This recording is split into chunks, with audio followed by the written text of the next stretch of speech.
Tonight's subject is losing I-ness in I.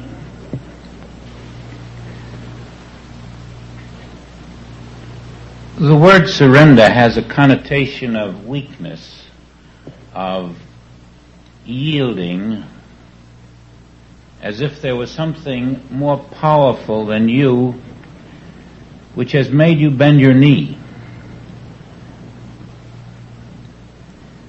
And because of that word and the connotation of weakness, we are apt to forget that the message of the Bible is a mystical one. And behind the words is a meaning totally unrelated to the normal connotation of words.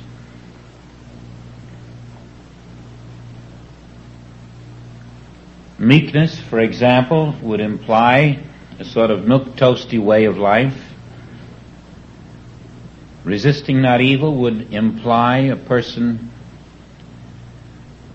is defenseless or afraid.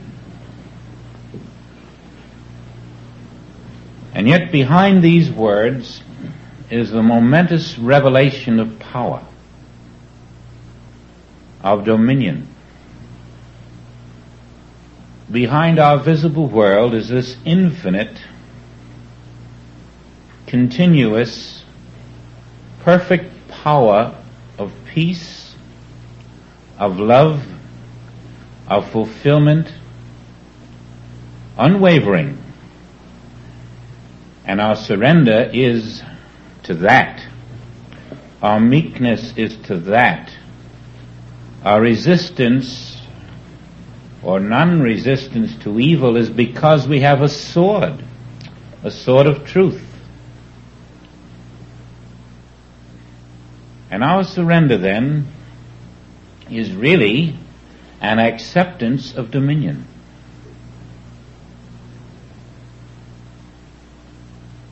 Somehow the word surrender further implies a debasement.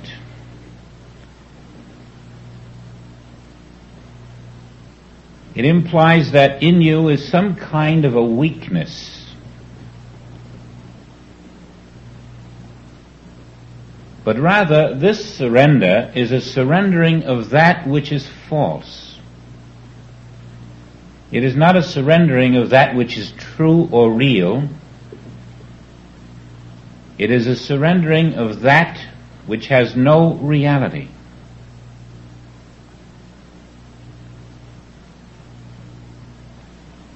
And so we accept the instruction to surrender, and we try to figure out what is it that I'm to surrender. And at first we're willing to make some sort of a concession. We'll surrender an attitude, even some of our material things if necessary. But by now you have realized that what you're going to surrender is what every individual on this earth thinks is himself or herself.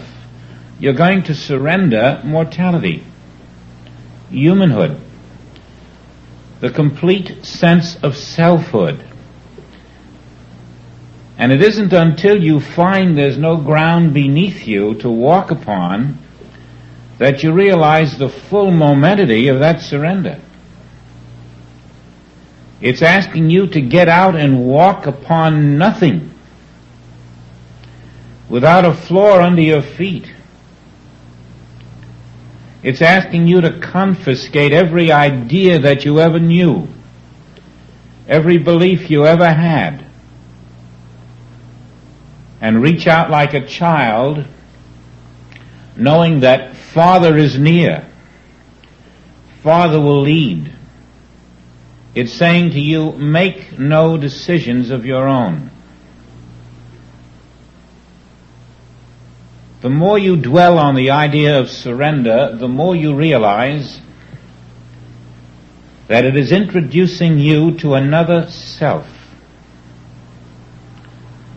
A self quite different than you have ever dared to believe exists. Not a self that tomorrow will be a better you,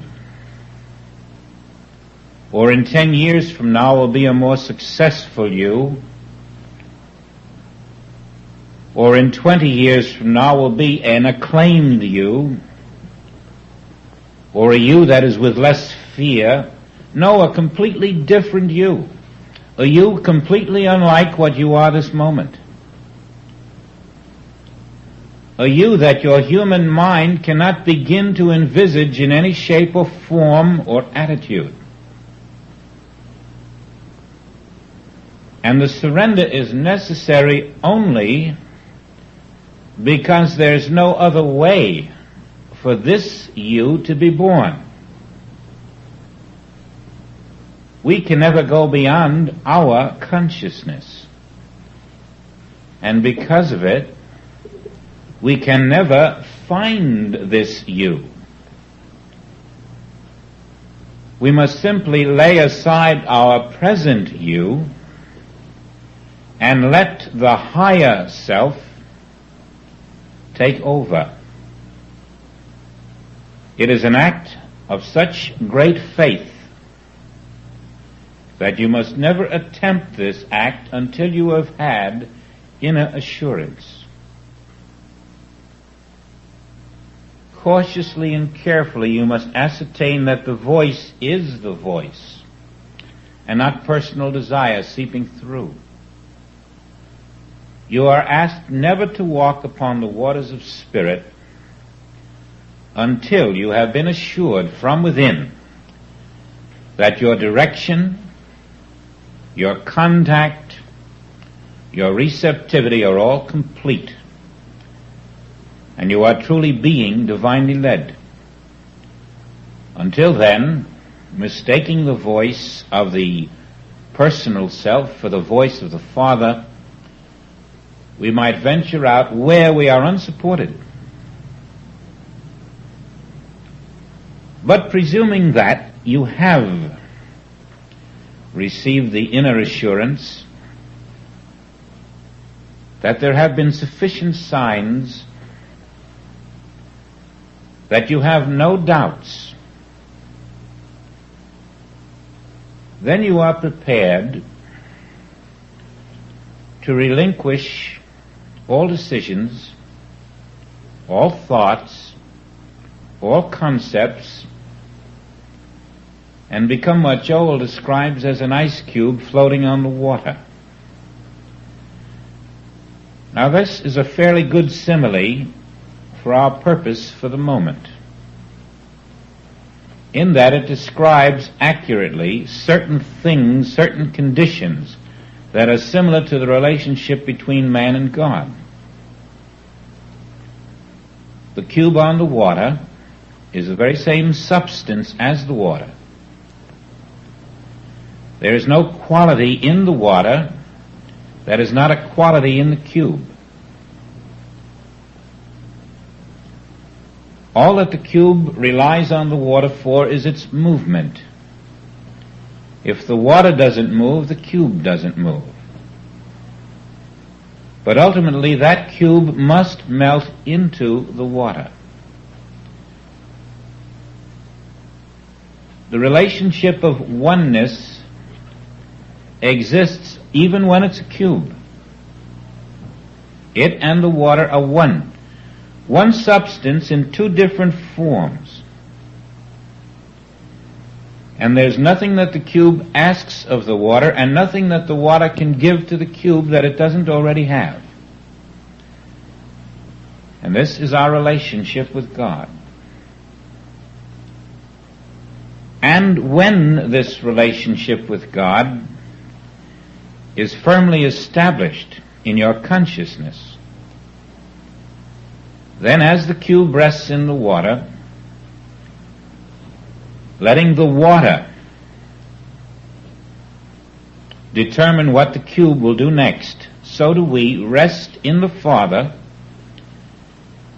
in divine consciousness, which is as the water, and we let our hand be moved by the Father, our body be moved by the Father, our thoughts be moved by the Father. Of our own self, we do nothing.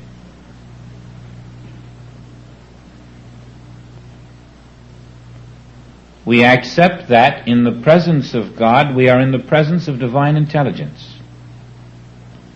In the presence of God, we are in the presence of divine power,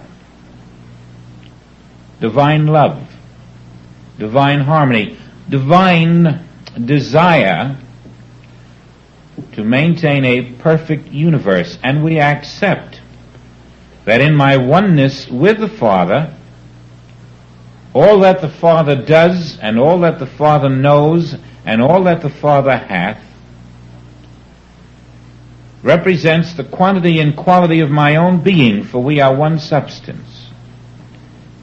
And this becomes our way of life. In the Father I rest, completely satisfied that whatever the Father does is the right thing. Completely satisfied that whatever the Father does includes me.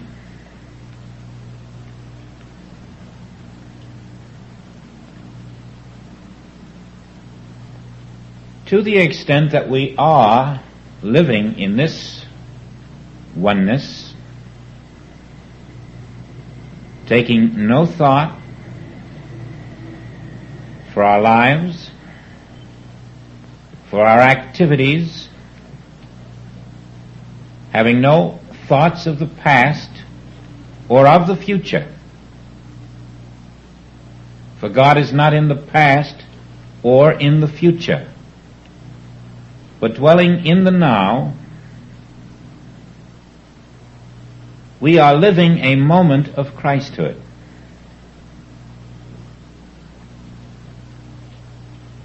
If ever you put your early plants out to bud or have planted saplings, you know that you have to protect them with splints to keep them moving upright.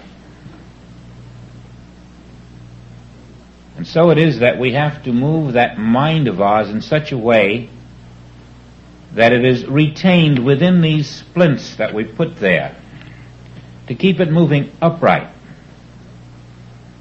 We have to keep the mind God-centered, ever watchful of the Father's will.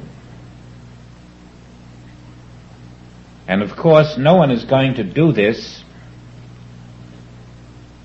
who mistakes self-glory for the real goal. Many of us have thought that we were willing to put aside self-glory only to find that what we really meant is we're willing to put it aside for a summer or a winter or a season until we get what we want. And even those of us who are sincere have a tendency to get what we want, and then we take over again. Our willingness to relinquish our own will to the Father is usually there only when we are lacking something that we want. And when that is given, and we no longer are lacking, we now become very self-sufficient again, no longer poor in spirit, no longer thinking in terms of what is the Father's will, and we take the reins in our own hands all over again, and then find that we slip. This is a learning how to live in the Father's will. It is a very delicate science. Father, thy will be done. And that means that I have removed my will.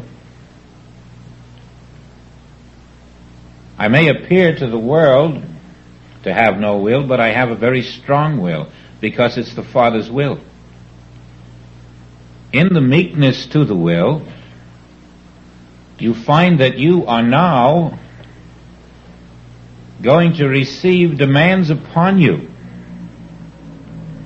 Demands that require much more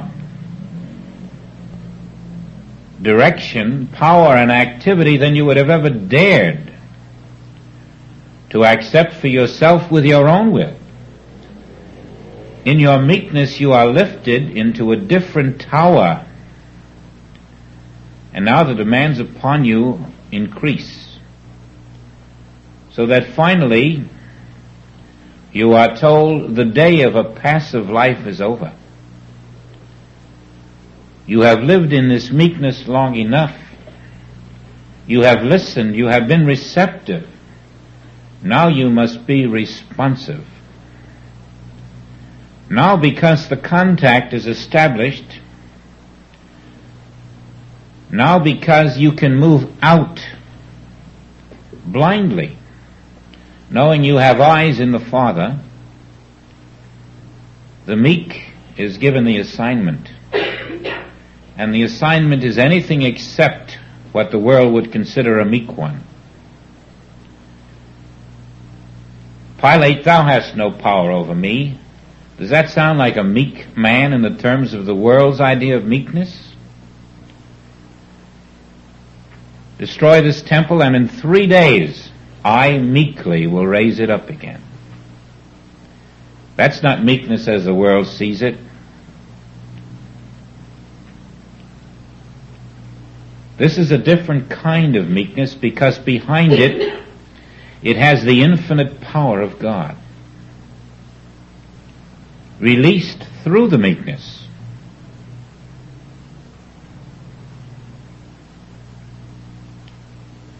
The will of God in you comes through this meekness. And when you have the will of God in you released, you are making nuclear fission look like a kindergarten school. What can stand before the will of God?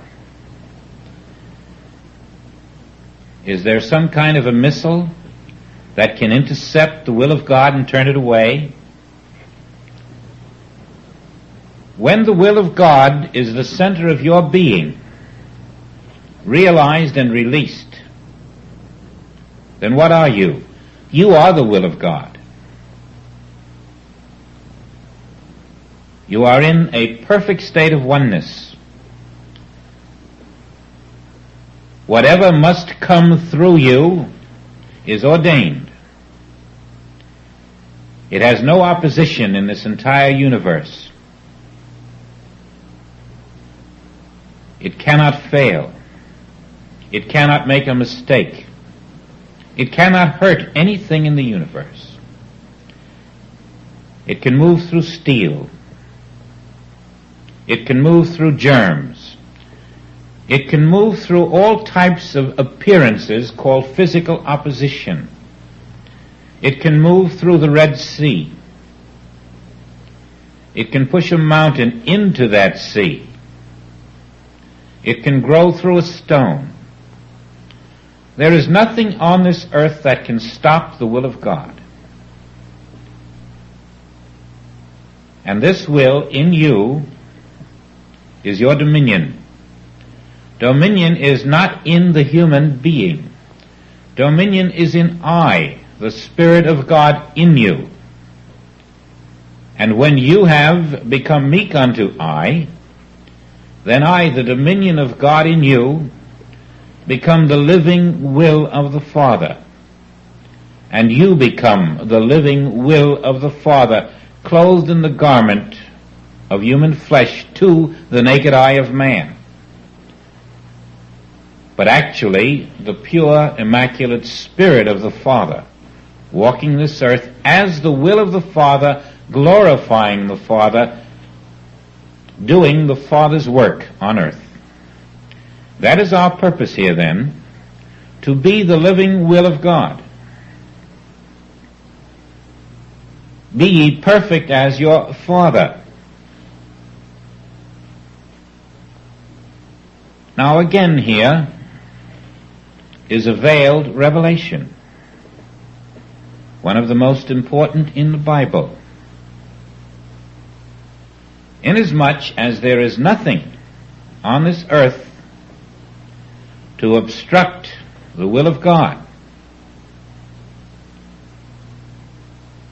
know that the will of God is being done and has been being done since forever. There has never been a moment when the will of God was not being done on earth. And that will never change. Regardless of what appearances may come to your attention, be sure that there is nothing on this earth that can ever stop the will of God from expressing itself. Now go a step further. There is no other will. That which is not the will of God does not exist. God's will is the only will. Oh, there may be many impostors, many beliefs in self-will, but the only will there is the will of God, because the only being there is God. Now then, there is nothing to oppose the will, and therefore, when it says, "Be ye perfect," you must be certain it is telling you that it is my will that you be perfect, and therefore, because there is nothing to oppose my will, it is finished. You are perfect. It is done. There is nothing can be added to you or subtracted. Your perfect self exists, for it is the will of God. It is the acceptance of that perfect self in which is centered the perfect will of God, toward which you are told to be meek. To accept a perfect you, embodying the perfect will of God, the perfect life of God, the unopposed truth of God, and be meek unto that, now and here. And then, because there is nothing to oppose this, it must be so. And all else that appears other than this cannot be so. Is it the will of God that cancer be on this earth? And there is no one can say it is. Well then, if it is not the will of God, it cannot exist. And its appearance is merely that alone, an appearance. That which is not the will of God cannot have an existence, a reality, a substance, because there's no will to put it there. Can there be a disease on the face of the earth if it is not willed by God? And the answer is no. And yet you see diseases. Yes, but they are not the will of God, and therefore, because it is not the will of God for diseases to be here, they are not here.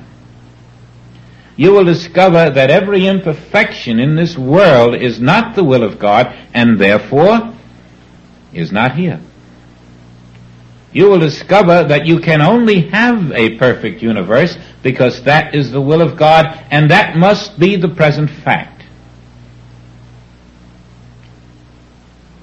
To this we are asked to surrender. To this we are asked to be receptive and obedient and responsive.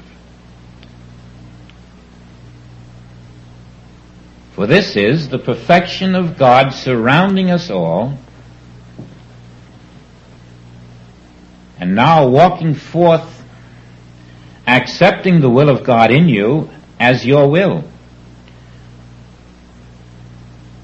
Why would you want to have a will that would interfere with the will of God? Why would you want to act from a local focus when you can act from the infinite will of the Father? And so we remove all personal will, all personal desire. We will not interfere with our Father's universe. We are the ice cube. What good is a wave if it has no ocean behind it? We have the infinite ocean of spirit to move us. And we rest in it. And if it takes a month or two to learn how to do this, what of it? It doesn't take any more. It takes a month or two. But it really takes that month or two of really getting down to it and learning how to listen to the infinite as it directs its own will through you, and you become the living embodiment of that will.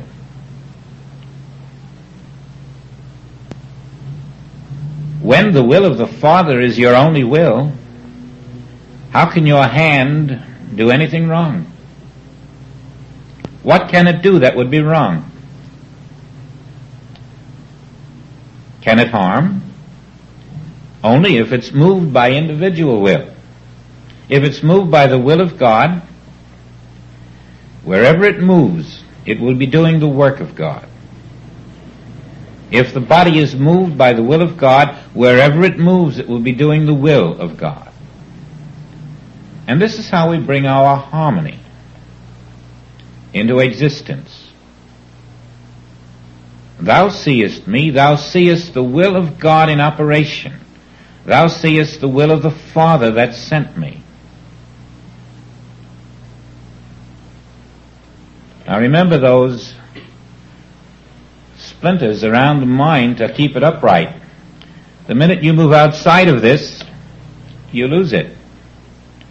You have to move quietly, easily, slowly, carefully, in a state of constant listening to the Father within. You're always on the high watch. But you do not move until you are told to. You rest in the Word. And it is difficult. It is as narrow a path as you will find. And it does take a month or two. But 10 years ago, it would have taken us 5 years. Now we can do it in a month or two because we've learned something about the silence, and we do know the letter of truth. That truth in us becomes very important. It takes the mind and it lifts it. It transforms it, and that truth becomes alive. You find you can live by that truth. The revealed word of the prophets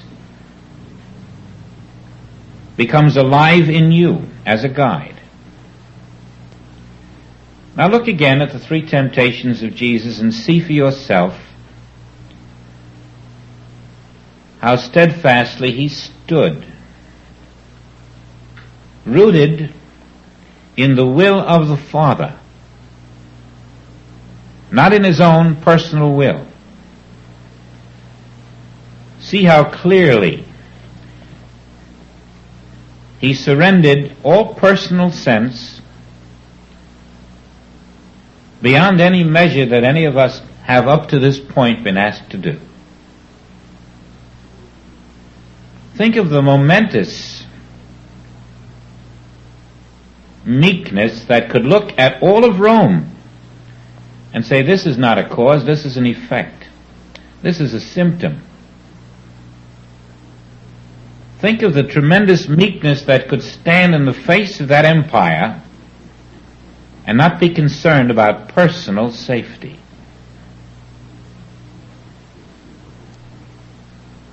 Only a message of rebirth. Only a message that this, which is Rome,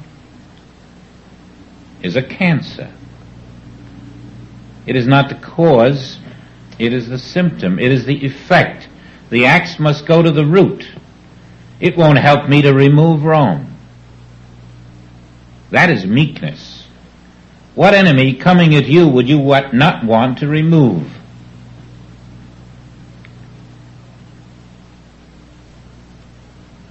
And if there was a choice of helping someone dear to you, wouldn't you want to help them? He overcame wanting to help the Hebrews.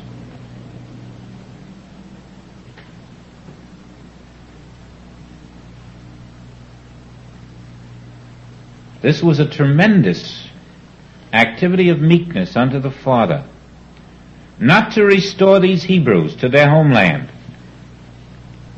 to their idea of their own personal greatness, to their own kingdom on earth, and not to want to destroy Rome either, but rather to be crucified to show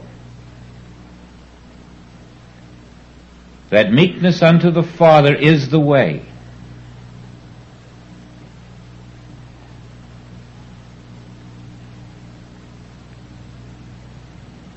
Could he have done it without the inner assurance first that I and the Father are one? What did he gain by doing it? Life eternal.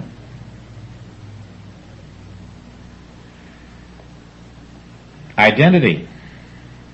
The infinite was his name from that point on. It becomes very shocking to those not prepared, but when we're told to die, it means die. It really means to die. Because when you are in your new consciousness, you realize you have died. That fellow that was there isn't there anymore. That which died is somebody who was once very dear to you, somebody you struggled valiantly to protect and preserve, and that person really dies. That death is much more difficult than the death of a physical body.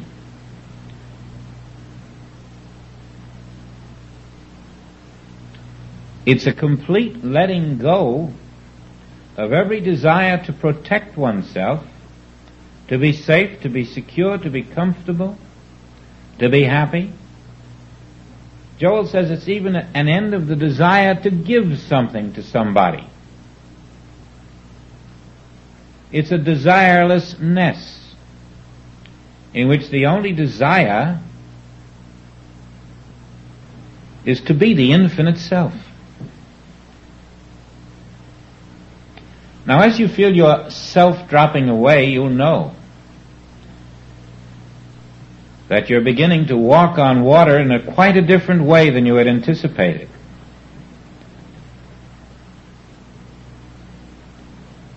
You're at a point where words are useless. You're at a point where you drop back into the infinite, where the meat is, where the substance is, where life is. And your entire life is lived in the invisible.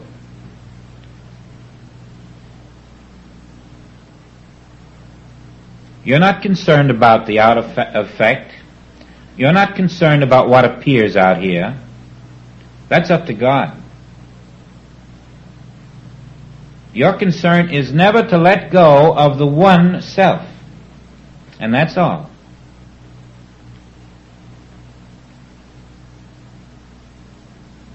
To let this contact ripen to such a degree that the false human consciousness dissolves. And with it dissolves your concepts of the world, your concepts of your own physical self, your concepts of your job, your concepts of your marriage relationship, your concepts of your friendships. You are translating your world into Christ, into spirit, into light.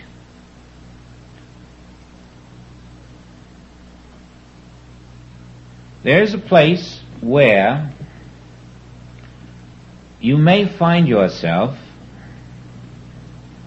feeling, experiencing infinity itself, before infinity differentiates itself into the infinite forms of this world.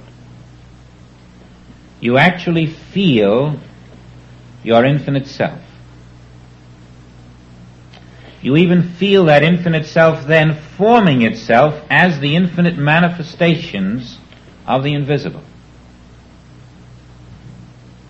It doesn't last very long, but you're given that insight so you can know that I am no longer confined to one form. There's not just a me in this human body. I am being reborn into a substance which has ever been here and has ever been the substance of all things. And that substance I am. You're seeing self everywhere. You're not localized to this form anymore. And it was necessary to relinquish will, desire, past and future, to live only in now through the will of God as the will of God, in order to be lifted into this realization.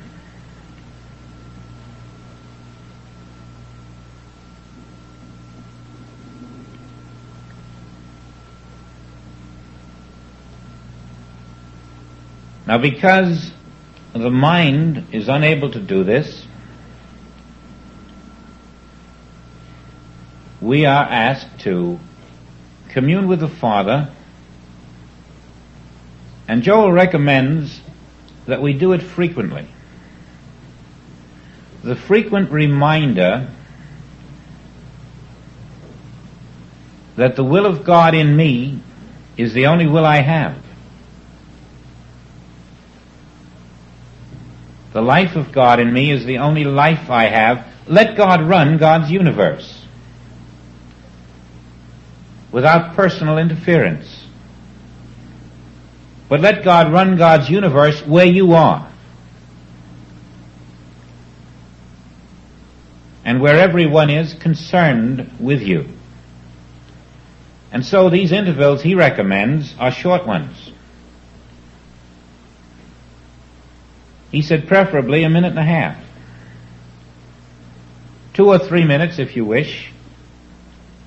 And frequently at 15 seconds, intervals of 15 seconds, the reminder, the acknowledgement that the only presence where I stand is God.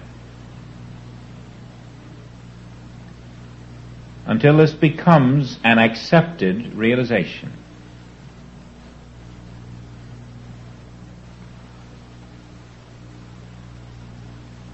He says it should happen in a couple of months,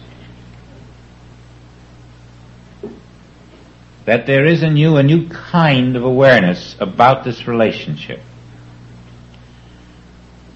Now, I notice that the word realization is misconstrued by many people.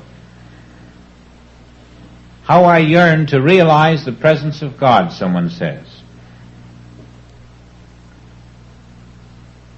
And so they wait for the presence of God to say, here I am. And in many cases, that's like waiting for the weather. The weather is already here. And if you wait for it, you keep waiting for something that is here. It's the same with the realization of the presence of God. If you wait for it, what are you waiting for? When it is here. And so realization has to be redefined. It isn't a waiting for the presence of God in you to announce itself. It's a little more precise than that. It's an acceptance by you that the presence of God is the name of your being.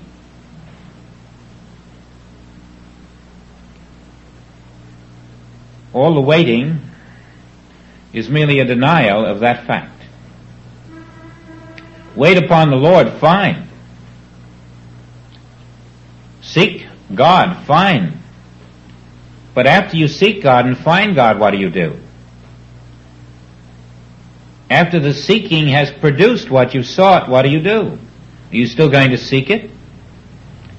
Are you still going to wait on it? You're going to accept. Yes, this is so. This is so. The Father is here. The Father is my substance. And because it is so,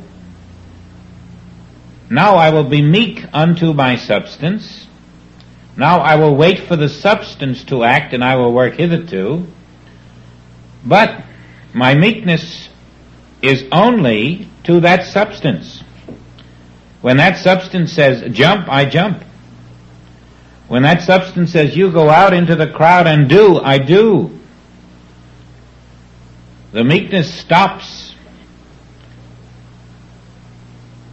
It is meek only to the Word. And if the Word says, now by your deeds you must show, then you've got to go out and do the deeds. And so the meekness is but a little doorway.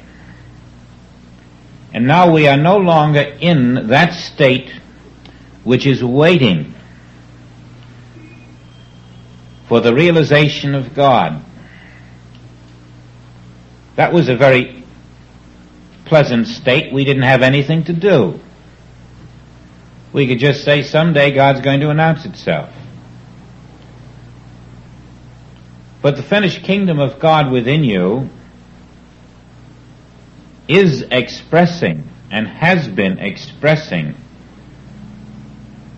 and the acceptance of it is not a waiting,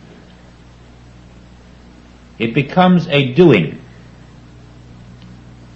And the doing is the active realization, not a passive one. So that I'm not waiting for the weather to come, it's here. I'm not waiting for God to come. God has ever been here. Now I realize that the voice is ever imparting. There isn't a moment when the voice is not imparting.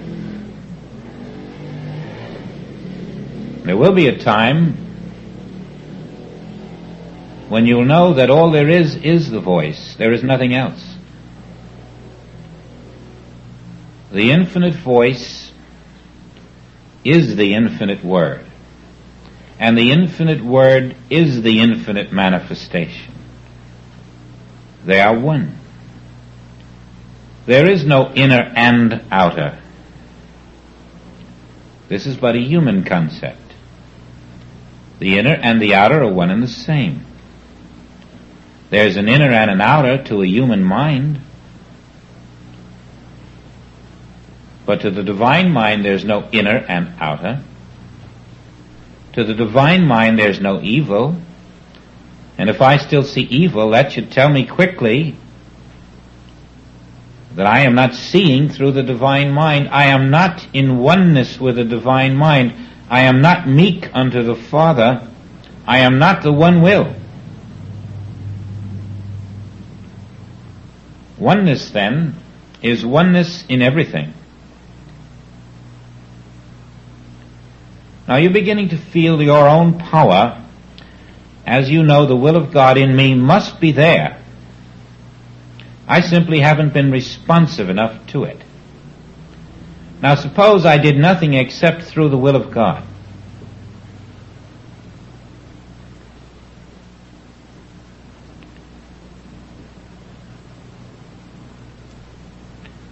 Suppose I could demonstrate that total fidelity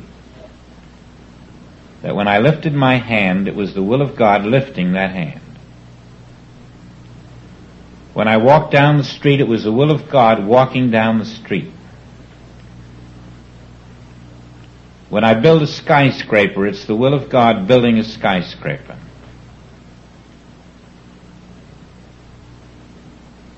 Do you see that as we can do this,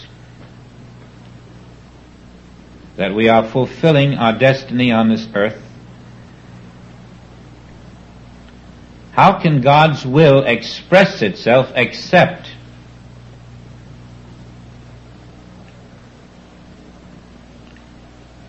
when there is one there who will not walk away from that will? How can you possibly know what you're to do?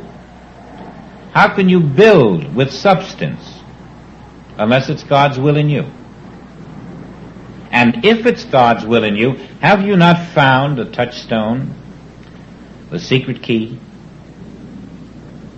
Isn't that what success really is?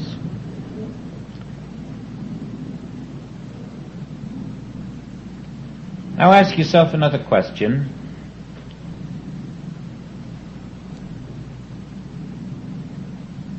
Are there human beings in heaven? And you'll quickly answer, why, I doubt it very much. There are probably no human beings in heaven. Then ask yourself, is God here? The answer is yes, God is omnipresent. Well, is God in heaven? Yes, I suppose God is in heaven. But if God is here, then this must be heaven. And we've just decided there are no human beings in heaven. What are these beings that we see? Well, they can't be human beings because this is heaven. God is here, it must be heaven. What are they? They are the invisible Christ.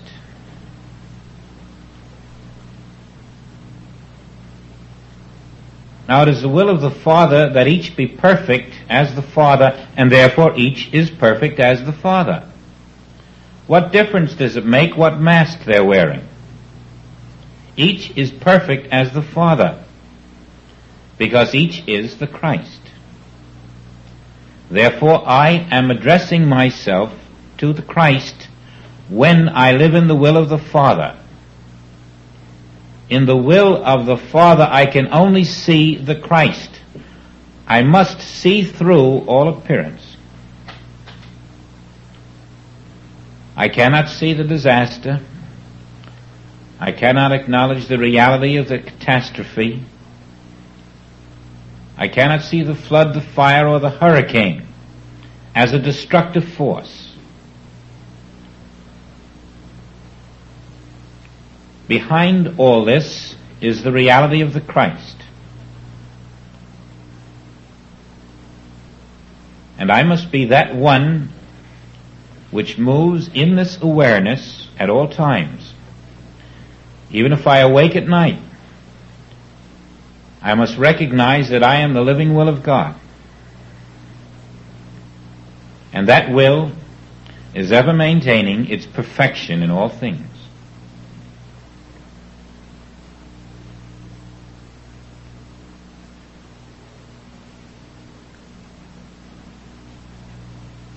You are not permitted a desire.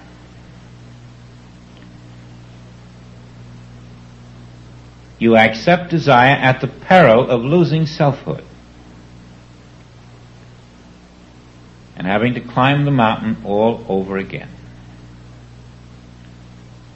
Now, in no selfhood of our own, we are living totally in the government of God. We are fed by God, clothed by God, housed by God, sustained by God.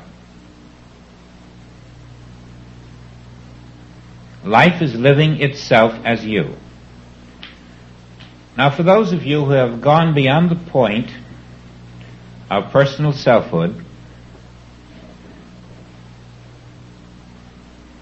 and have accepted and experienced those moments of Christhood,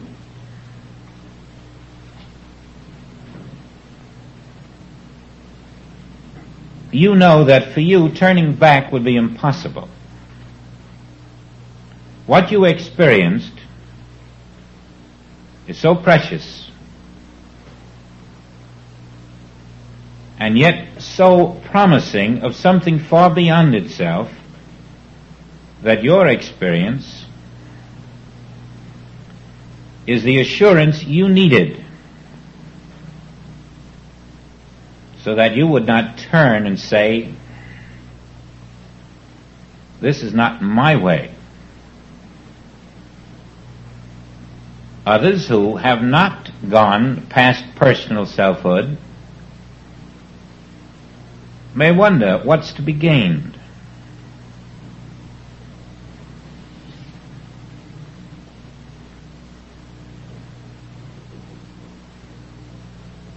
If your fears have decreased, if something in you already has accepted that there will never be a time when you're not alive, if something in you has accepted that there is an invisible power functioning as your being,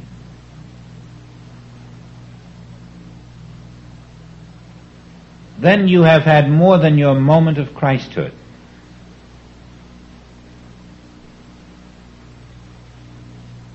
And you are being prepared for the higher revelation that there never was a human you on this earth.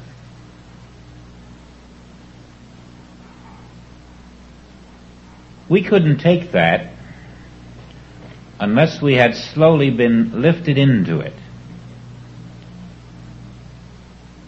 Once we have lost control of ourself as a human being, unless we had this infinite self completely in control, we would go berserk. And so if you find that your progress is slow, be thankful, be patient. If your progress is too fast, before you're ready for it, you will be hurt very badly. The spirit may grind slowly, but with purpose. If you see others who seem far ahead of you, it really makes no difference whatsoever. There'll be fruit on every tree. The important thing is to do what you do and do it well. For everything you're doing is part of a pyramid. The surrender is a transition in consciousness.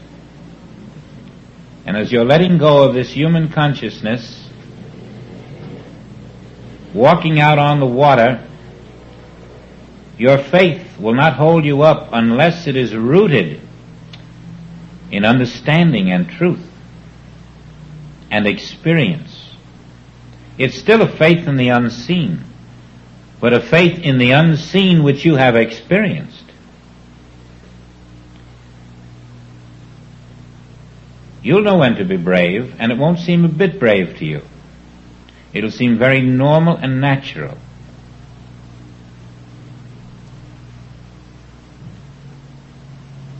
Now, assuming then that among us are those who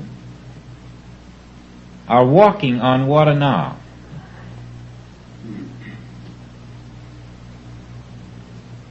even we need assurance, because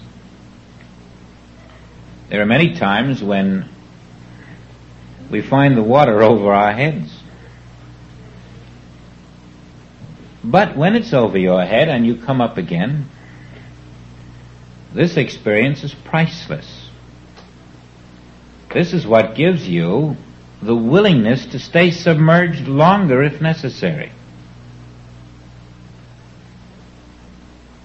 Now, surely by now you know that if we were all in a collapsed mine shaft, God would be just as present as if we're walking down Market Street in the sunshine.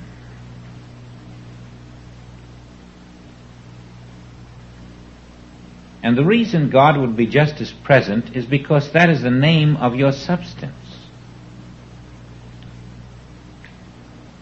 And it can never be in a collapsed mine shaft.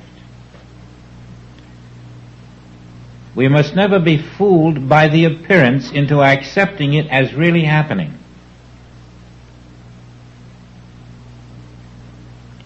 Do you see that the material happening is never happening? There is no material universe to happen. And don't try, with your human mind, to make a little mental note of that. But rather know that in your divine consciousness, this is just part of the kit of knowledge. And that is why you must release again and again and again to the divine consciousness which knows all things. Things which to your human mind sound incredible or beyond your capacity. Now, as you're surrendering, you may still have a feeling that this over here is beyond my capacity, and this over here is too high for me, and that over there is something that I would never hope to attain. If so, you're still in your human will, your human belief, your human concept. There is no limitation to yourself. Yourself cannot be limited, for it is infinite. The transcendental I, which is your being, is not concerned about human limitations. It is not concerned about any of the concepts that you use as walls or barriers which you think are insurmountable. It knows none of these things. And again, as you are lifted out of self into selfhood, into reality, the transcendental presence does the work. It does all the work. And you find that the outer form is merely a hitherto, a sort of an echo in the outer. The things that seem external to you are only external to your outer form. When you're lifted into I-ness and know you have no outer form, then there's no external anymore. All is within. The universe is within you. And you're free because you're not in duality of an inner and an outer, of a mind that looks out and is learning how to look in. Now that is why we're told to be meek under the Spirit. It is the only way in which we can be lifted above human limitations.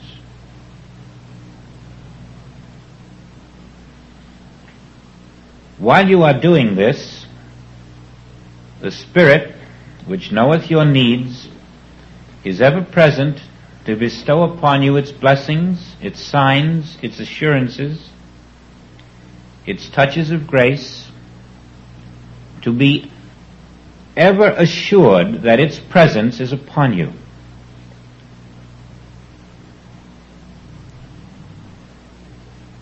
Now this presence, then, must be understood in its proper light. It is not enough to come to the level of the Bible. That is not enough. You must come above the Bible. You must come to the point where that which the Bible tells you to do is done, and then you are above the Bible.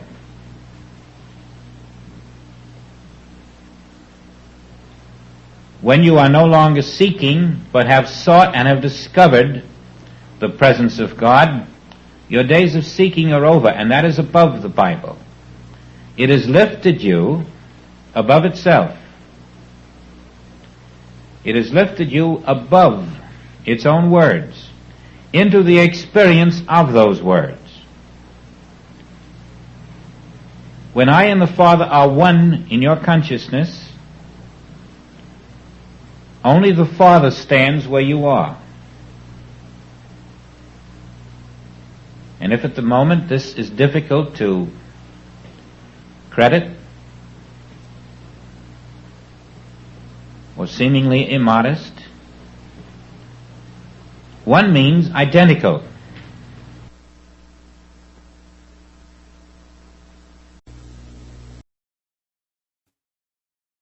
Additional free content about the principles and application of the Infinite Way and general mystical practice is available for your use on the Practical Mysticism YouTube channel and at my website at the link in the notes. Please subscribe and share so together we can assist in the great awakening to truth. Thank you.